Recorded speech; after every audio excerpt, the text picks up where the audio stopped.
అయ్యా నమస్కారం. ఈ ఇయర్ 2025లో తెలుగు సినిమా ప్రొడ్యూసర్స్ కి రోలర్ కోస్టర్ రైడ్ లా ఉంది భయ.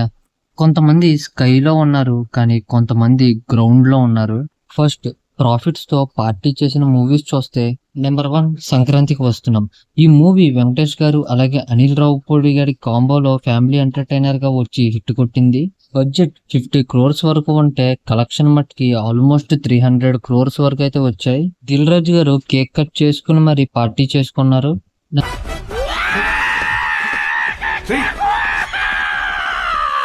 Number 2 Daaku Maharaj.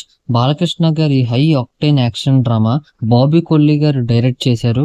Budget 110 crores వరకు ఉంటే వరల్డ్ వైడ్ కలెక్ట్ చేసిన గ్రాస్ 137.5 crore గ్రాస్ అయితే వచ్చింది. ప్రాఫిట్ పర్సెంటేజ్ తక్కువైనా సరే బాలయ్య గారి మాస్ ఫాలోయింగ్ తో థియేటర్స్ అన్ని బ్లాస్ట్ అయ్యాయి. ప్రొడ్యూసర్ గారు బాల్కనీలో డిస్కో లైట్స్ పెట్టి మరి పార్టీ చేసుకుని ఉంటారు. నెంబర్ 3 కోర్ట్ రూమ్ డ్రామాతో వచ్చి హిట్ అయ్యింది. కలెక్షన్స్ ఎగ్జాక్ట్ నెంబర్స్ లో లేవు గానీ ట్రేడ్ లో చూసుకుంటే ప్రొడ్యూసర్స్ కి జాక్ పాటే. నెంబర్ 4 మ్యాడ్ స్క్వేర్ యూత్ఫుల్ కామెడీతో వచ్చి సర్ప్రైజ్ హిట్ కొట్టింది. బడ్జెట్ లో అయినా సరే ప్రాఫిట్స్ బాగానే వచ్చాయి. Number 5 single. శ్రీ విష్ణు అన్న మళ్ళీ కామెడీతో వచ్చి హిట్ కొట్టారు. ఇవి కూడా నెంబర్స్ ఎగ్జాక్ట్ గా తెలియవు, కానీ స్మాల్ బడ్జెట్ తో వచ్చిన మూవీ అయినా కలెక్షన్స్ బాగానే వచ్చాయి. ప్రొడ్యూసర్స్ బ్యాంక్ బ్యాలెన్స్ చూస్తే గనక స్మైలీ ఎమోజీ ఉంటుంది. Number 6 hit 3. నాని అన్న యాక్షన్ థ్రిల్లర్ శైలేష్ కోలానా గారు డైరెక్ట్ చేశారు. బడ్జెట్ 65 crores అయితే మూవీ కలెక్ట్ చేసిన గ్రాస్ 120.5 crores. వెడ్డిట్ సూపర్ హిట్.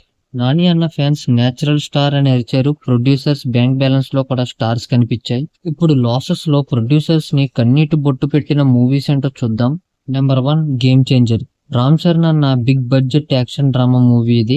ఎక్స్పెక్టేషన్స్ కూడా స్కై హైలో ఉన్నాయి, కానీ కలెక్షన్స్ మాటికి 178 to 186 crore రేంజ్ లో అయితే స్ట్రక్ అయిపోయింది. పెట్టిన బడ్జెట్ కూడా రికవరీ అవ్వలేదు. ప్రొడ్యూసర్ దిల్ రాజు గారికి అయితే హార్ట్ బ్రేక్ ఎమోజీ.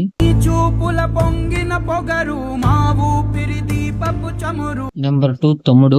నితిన్ అన్న యాక్షన్ డ్రామా మూవీతో వచ్చారు. మూవీ బడ్జెట్ కూడా తక్కువే, కానీ కలెక్షన్స్ కూడా ఆ మాత్రం కూడా రాలేదు. ఈ మూవీ కూడా ప్రొడ్యూసర్స్ కి లాసే పెట్టింది. నెంబర్ 3 హరిహర వీరమల్లు. పవన్ కళ్యాణ్ గారి అంబిషియస్ పీరియడ్ డ్రామా మూవీ.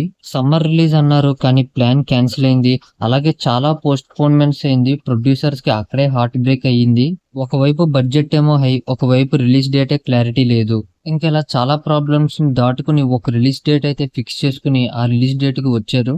ఈ మూవీకి పెట్టిన బడ్జెట్ ఎంత హైలో ఉందో అలాగే ఈ మూవీ లాస్ కూడా అంతే హైలో వచ్చింది. ఫ్యాన్స్ అందరూ పవర్ స్టార్ అని అరిచారు, కానీ ప్రొడ్యూసర్స్ మట్టికి పవర్ కట్ అయిపోయింది. Number 4 Kingdom. విజయ్ దేవరకొండ అన్న అలాగే గౌతమ్ గారి కాంబోలో వచ్చింది. దగ్గరగా పెట్టిన బడ్జెట్ వరకు అయితే మూవీ కలెక్ట్ చేసింది, కానీ ఒక 10 crores వరకు అయితే లాస్ పెట్టింది. ఇవి గైస్ మన తెలుగు ప్రొడ్యూసర్స్ కి ప్రాఫిట్స్ అండ్ లాసెస్ తెప్పించిన మూవీస్. ఇవి కాకుండా నేనేమైనా మిస్ అయి ఉంటే మీకు తెలిస్తే కామెంట్ చేయండి. ఇంకా ఏమైనా డౌట్స్ ఉన్నా సరే కామెంట్ చేయండి, రిప్లై ఇస్తాను. వీడియో నచ్చితే మటుకి ఖచ్చితంగా లైక్ చేసి ఛానల్ ని సబ్స్క్రైబ్ చేసుకోండి. నెక్స్ట్ ఇంకో వీడియోతో మళ్ళీ కలుద్దాం. Until then signing off cinema సంగం.